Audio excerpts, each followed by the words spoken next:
Hey YouTube, it's Chris. I am at the Crowne Plaza Hotel in Northwest Houston for the Houston Pinball Arcade Video Game Expo. I hope I got that name right. If I didn't, that's fine.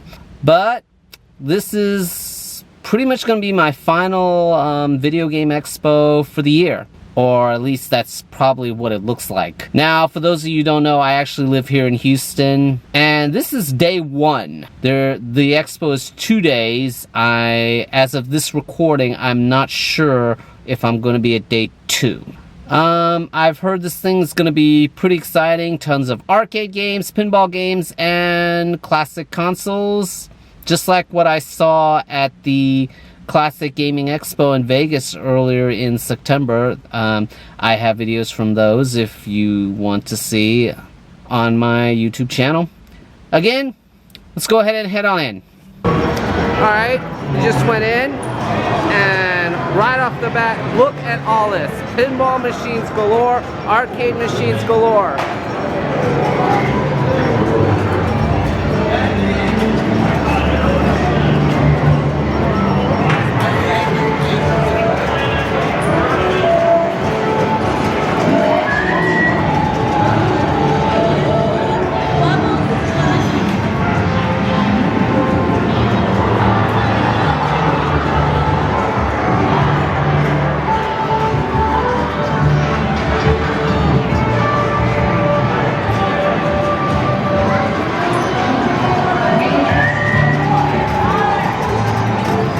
They're also holding tournaments.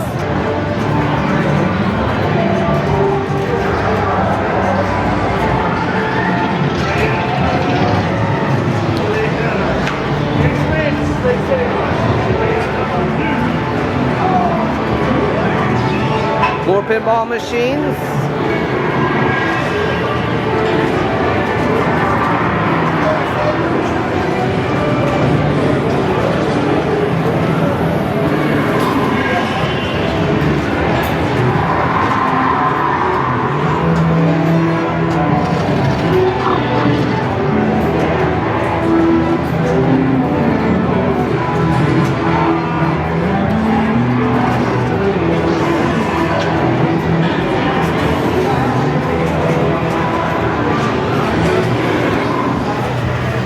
I've never seen an MAME emulator arcade cabinet like this. You basically have everything here. You got a joysticks, you got a spinner for some games, and you even got this. Now, if I remember correctly from maybe decades ago, that you use something similar to this for games like Xenophobe, but unfortunately, I don't think they have it on here, which is really unfortunate. But this is an absolute cool thing. You can also just test, reset, menu, enter, and escape, and then of course for credits and whatnot. But this is just absolutely some great cabinet.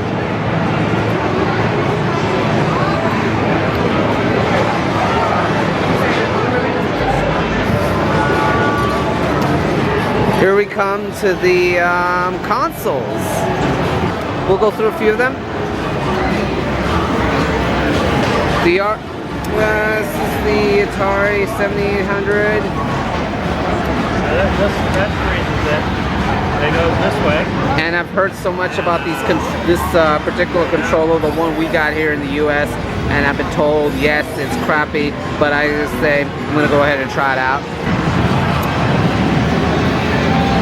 Just did play the Atari 7800, and let me tell you, this controller right here, oh my goodness, I couldn't even keep it steady in my hand. Look at how stiff this thing is. I mean, yeah, you can use the Sega Genesis controller on this one, and thank goodness. But it's like, this thing, I don't know what to say. And also, the games, it seems to have a snug fit, because I had such a tough time trying to pull this thing out, like, ugh. It's like I can't even pull out with my one hand. There we go.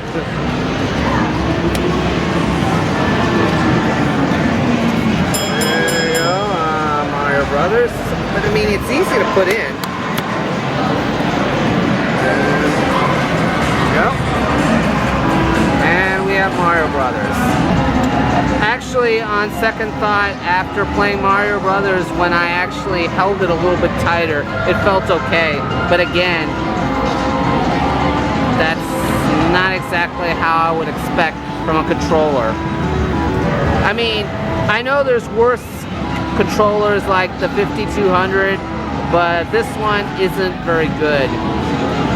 And here we move on to the Colecovision. This isn't as bad, although the controller itself is a little bit better than the 7800, but it's a little stiff. No, it isn't as bad as the AVGN said.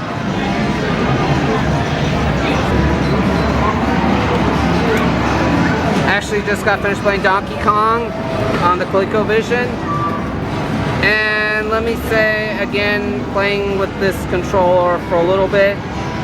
Again, stick isn't too bad, but it's not that great.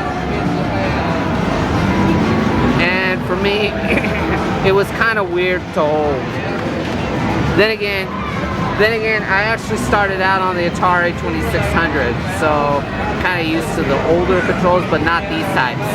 And speaking of the Atari 2600, we got it right here, and yes, they brought the worst game of all time. Well, what people think the worst game of all time is. And I can't believe I'm going to try it. Well, not yet. They got Yar's Revenge, one of the best games out there. So, I guess I'll go ahead and play for a little bit. Yeah, I got to play Yar's Revenge. And unfortunately, I did try out E.T. And does it deserve its worst game ever? I won't say. Yes, it does in some ways, but who knows.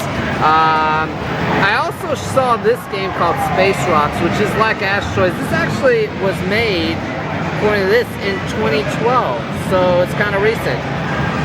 It's really an Asteroids type game. I'll show you the title screen. And players control it.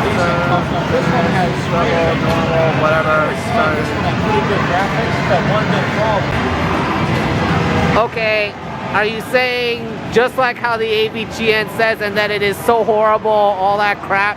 Well, actually, I tried it for myself, and well, actually, this is much better here, but when I tried to play Venture, it felt even worse. I mean, I was like, he wasn't kidding. Well, I wouldn't go as far as to what he said. Like dropping F-bombs on the controller itself, but yeah, couldn't do that. No, that is much worse. The Atari 7800 controller. Oh no, that I haven't tried yet. But look, no. Look at this. Look at this. If I take this right here, if I try to press right, that's all it goes. oh, jeez, you're right. This thing does feel a lot more stiff.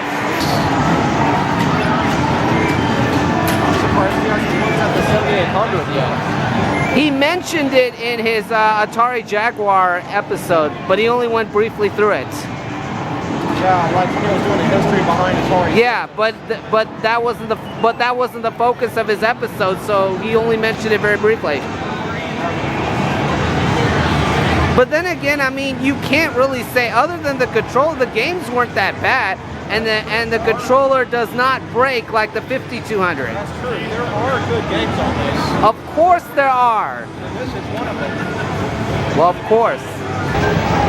And here we have the Commodore Vic-20. I actually did not get a chance.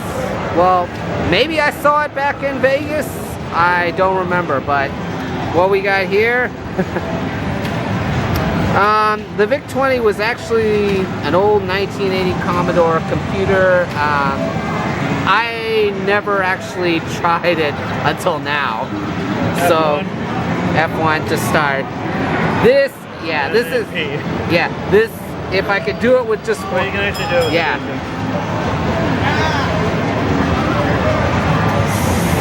So what they did is that, well, they hooked up the Atari 2600 controller to the to it, and now I'm trying to play Pac-Man with one hand. And let me say right now, I can't do it. Well, maybe I could, but it's like, oh my goodness, how am I doing this? It's like, how am I doing this? Here we have yet another Atari 2600. This time with Warlords in it, and a few other games like Demons and To Diamonds, Breakout, and what's connected here, unique, is these paddle controllers, which I don't think I've ever held until now. But oh well, gonna try them out. All right, did try the Atari with the paddle controllers. They're absolutely incredible. Love playing Breakout with it. But we're moving on. We got the Vectrex right here. Tried out Berserk. Didn't last very long at all. Whole bunch of Atari Lynx games, and we have the Atari Lynx. This is actually the Model 1. The big one, and boy, this thing is big. Look at my hand right here. Probably fits this. And we have the Lynx 2, which is smaller, but still pretty big. And also we have a Neo Geo Pocket. And I just got finished playing Road Blasters. Great game. But it seems to me that I couldn't get it to like see to an angle where I could see it properly with the brightness. And this thing is weird to hold in your hand. This thing is huge, and I don't know if I just couldn't get used to it or something.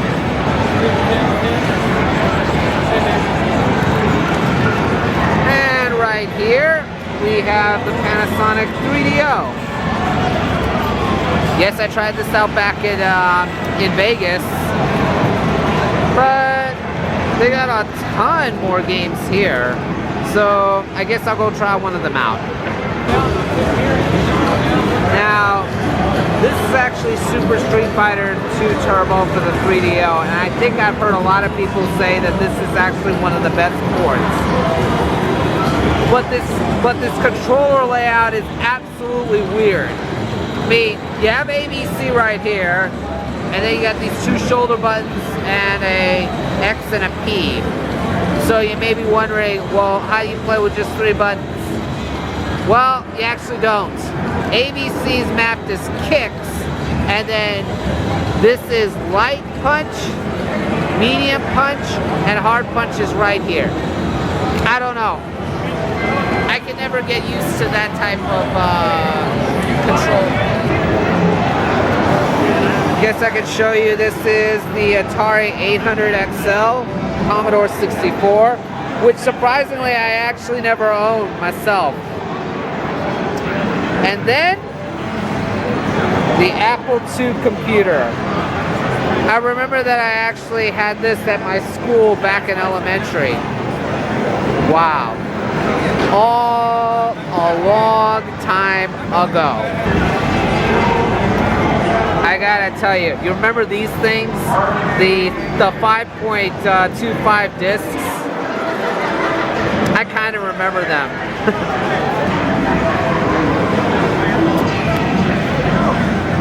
Just gotta be careful with it.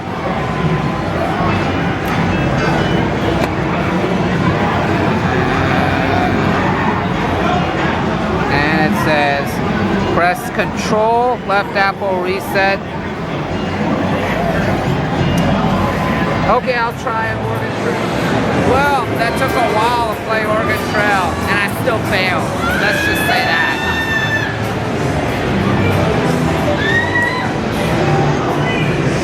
A lot more people came, and they're going crazy and stuff.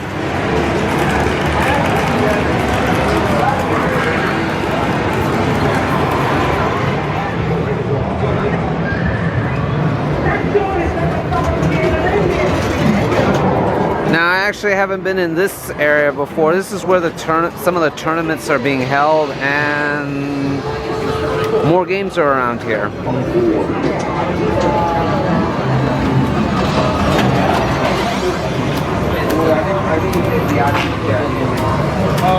People are pretty much practicing Ultra Street Fighter 4. There's actually a tournament going on tomorrow, which would be Saturday, and that'd be day 2. This is Guilty Gear X2. I traditionally don't play Guilty Gear. In fact, I can't even remember last time I did. And then of course, 10 a.m. to 2 p.m. for signups on Saturday, and let me say, that $415 is so tempting, but I know I'll get my you-know-what kicked in it, because I so suck. You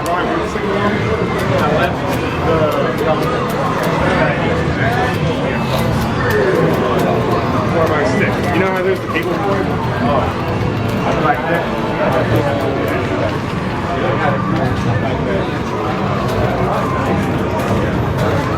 Well, back in my car. This place is open till 2 a.m. This expo is open until 2 a.m. And there's no way I'm gonna stay out that late for this. I will say I didn't even know if I was gonna go today.